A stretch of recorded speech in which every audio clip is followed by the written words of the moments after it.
Travel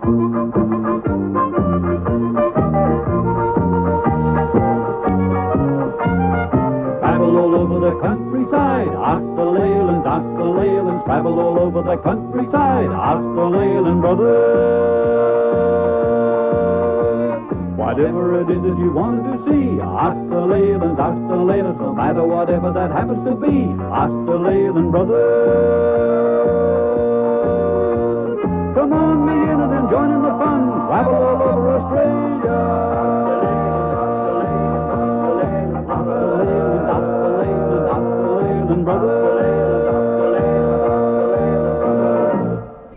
We've had a lot of letters from viewers asking us to show the picturesque scenery along the southwest coast of Western Australia.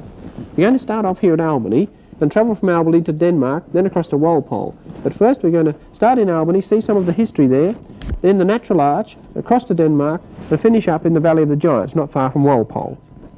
And then, at Kyogle here in New South Wales, we meet the man who makes racing axes. Now these are the axes which are used in wood chopping events all over Australia. His axes are reputed to be the best made anywhere.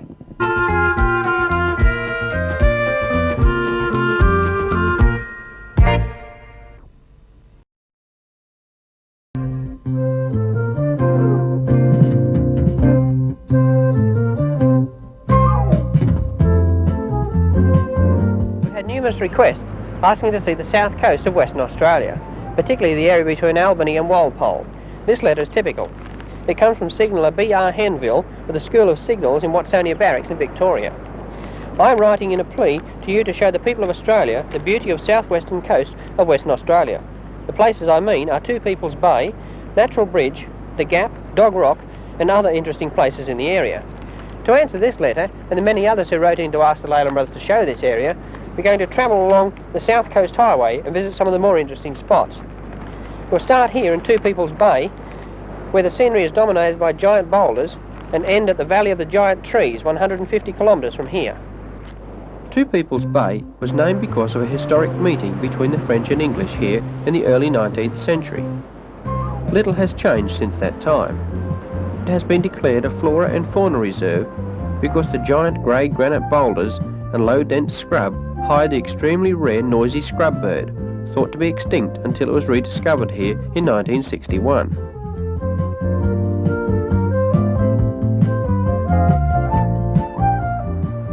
An hour's drive west brings us to a more famous granite boulder at Albany. Dog Rock was named because of its dog's head shape.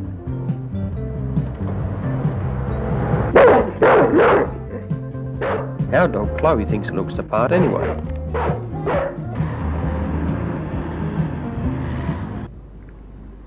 Albany was first established in 1826, 2 years before Perth, and is therefore the site of the first white settlement in Western Australia. Albany overlooks the picturesque Princess Royal Harbour and King George Sound.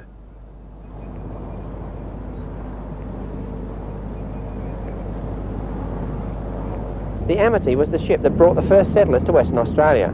They landed here and founded the township of Albany. A 75-foot replica of the brig is on display near the Residency Museum on the waterfront at Albany. The Amity landed the first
was here that the first timber was felled, the first sheep reared, the first crops sown and the first roads made. Today's roads in Albany are less picturesque and a lot busier. The town and shire now has a population of 18,000 and is listed as Western Australia's premier tourist town. More people visit Albany than any other tourist town in the state. The town site was originally chosen because of its protected harbour in the rugged and rocky coastline. The ocean south of Albany is rich in sperm whales, and consequently the last land-based whaling station in Australia operated from here. Albany and whaling are synonymous. We filmed these scenes only weeks before the Shane Beach whaling station closed down operations for good. Thousands of tourists each year came at dawn to the steam-driven whaling station to see the huge animals butchered and processed into whale oil and other related byproducts.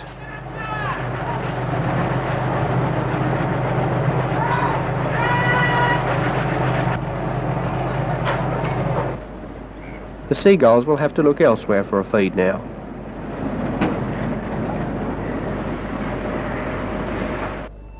The whale chasers sit rusting at the wharf, and the only reminder of the whaling days is the Whaling Museum, and in this scrimshaw art on whale's teeth by Gary Tonkin of Albany. Growing concern for the future of the sperm whale and a reduction in Australia's whale quota meant the end of another colourful era in Albany's history.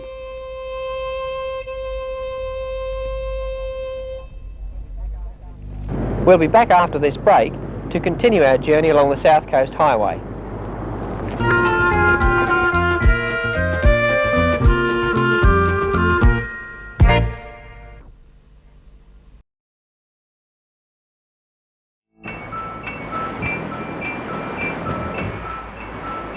Not far from Albany, on the ocean side of the peninsula bordering King George Sound, we find a deep crevice in the cliffs where waves beat and surge. This is the famous Gap.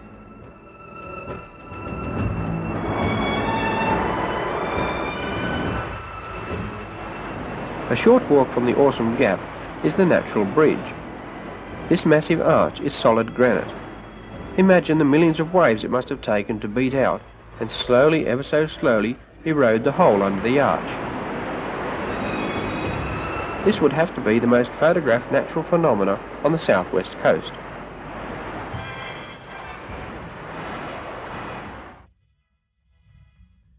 A half-hour's drive west along the highway and another half-hour south along the secondary road brings us to Torbay Bay and a good view of West Cape Howe, the southernmost extremity of Western Australia. First landfall south of here is the South Pole.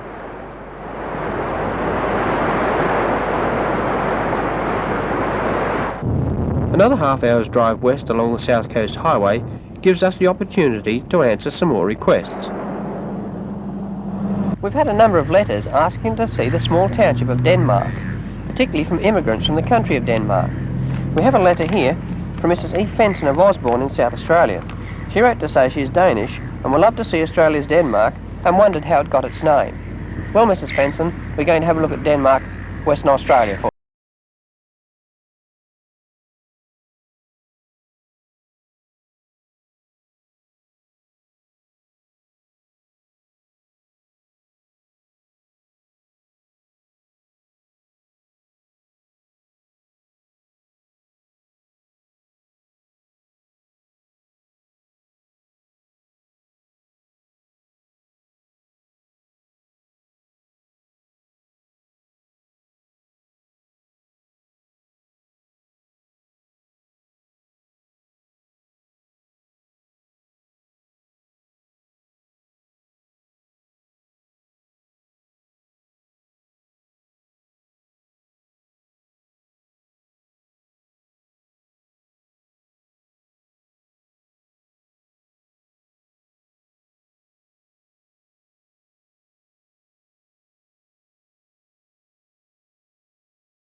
Walpole. Just short of Walpole, we turn north to the Valley of the Giants. The giants in question are the towering trees in this valley.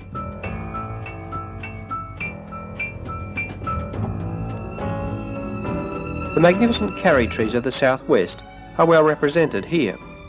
These forest giants can grow to over 80 metres in height, making them the tallest trees in Western Australia.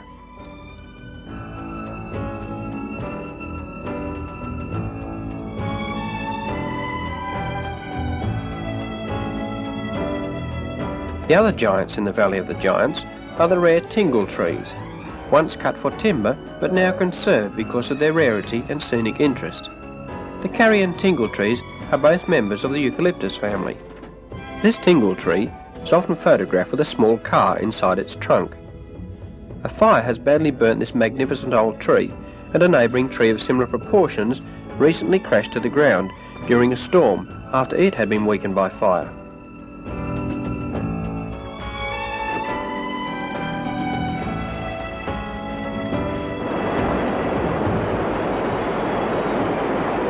Not far from the Valley of the Giants is Circular Pool. The rotting vegetation of the forest turns the streams here into a dark brown tea colour.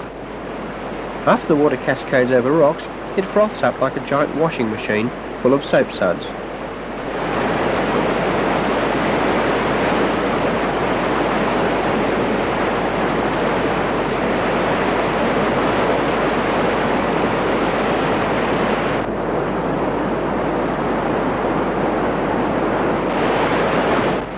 Maybe it's where the giants from the Valley of the Giants wash themselves.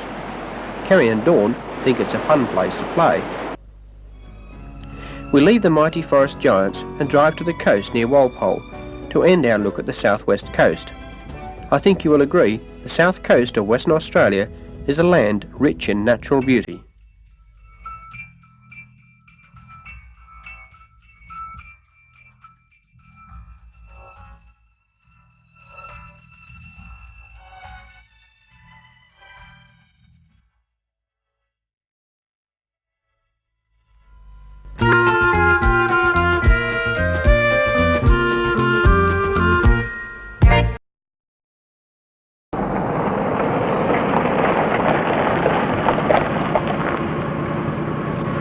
We've come to Kyogle here in New South Wales to answer an unusual request.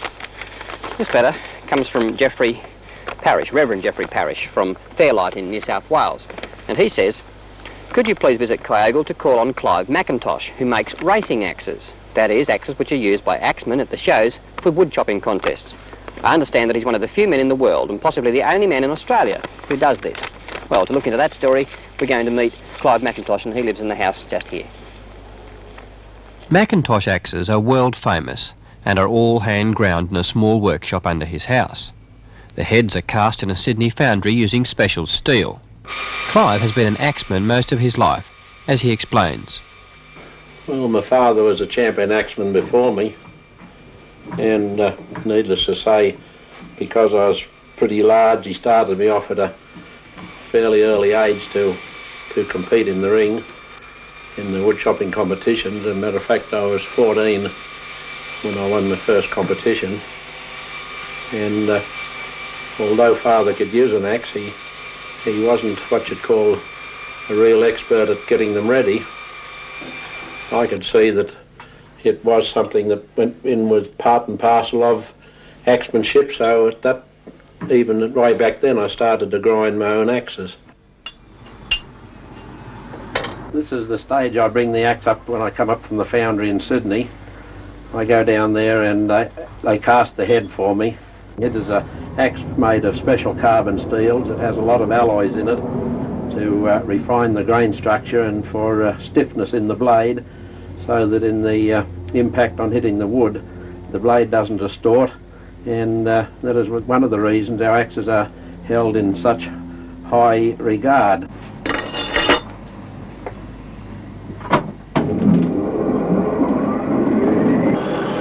I put it on an emery grinder.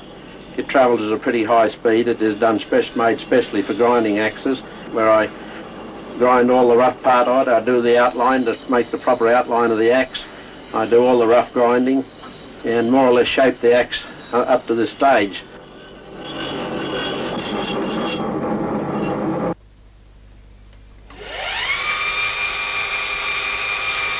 The course belt takes all the emery wheel marks out, and it also helps me further shape the axe, take it down to the correct thickness and put the right contours in the blade.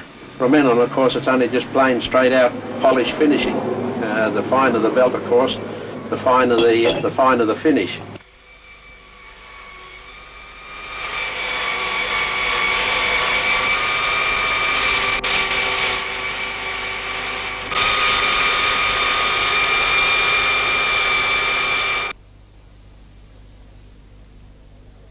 What more appropriate place to talk about axes than up in the wood heap?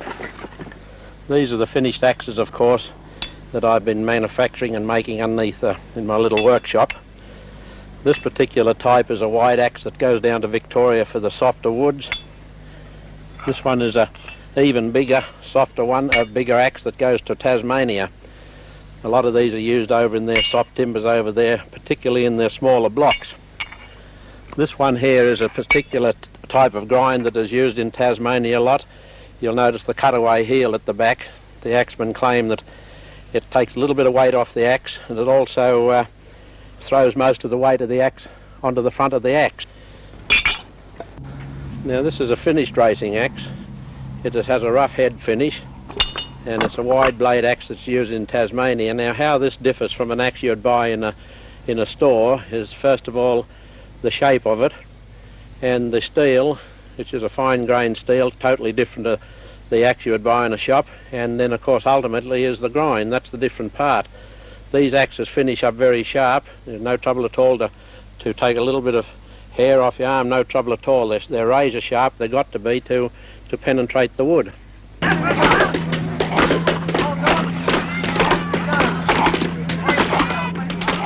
Clive McIntosh's Aussie Speed Axe and Key Steel axes are famous wherever axemen meet, and the competition wood chop is a very popular sport, with race because the competitor remains in the same place throughout the event. For the block chopping event, each competitor prepares his footholds prior to starting.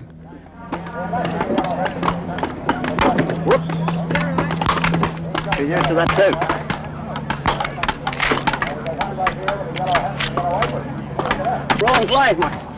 The method of chopping is explained by Wingham axeman Bill Boyd. Now, when you start off on your strong side and you always turn your body towards where you're chopping. You go 1, 2, you turn 3, 4, and keep rotating the axe round like that in a circular motion so that you come up this side and down that side actually in like a circular saw type of thing. You then drive it from your strong side, one on the bottom, one in the middle, one on the top, and you just spin around like that. Start one on the bottom, one on the top.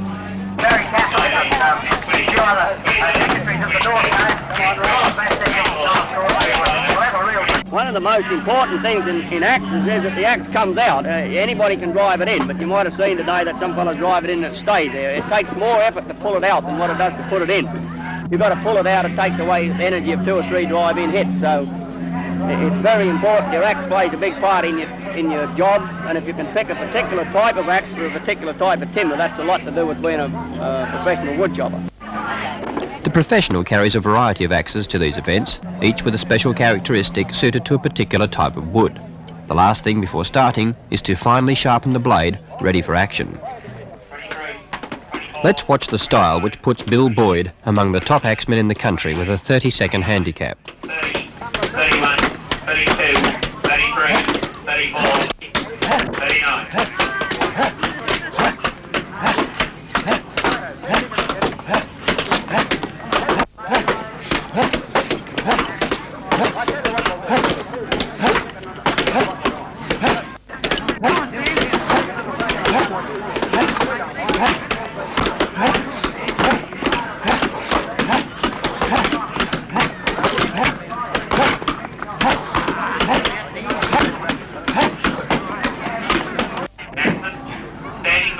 Put the final mark on your logs, please.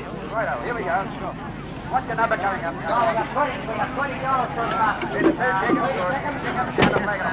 Got that all right. It's scratchy on that side now.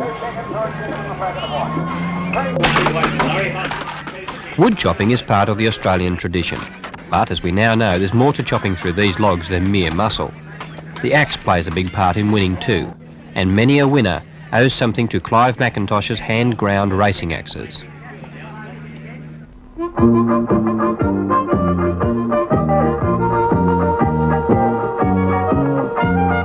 Travel all over the countryside, ask the Leylands, travel all over the countryside, ask the Leyland brothers.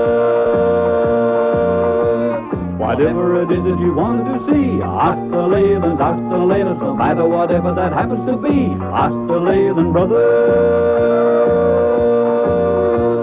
Come on, be in it and join in the fun, travel all over Australia.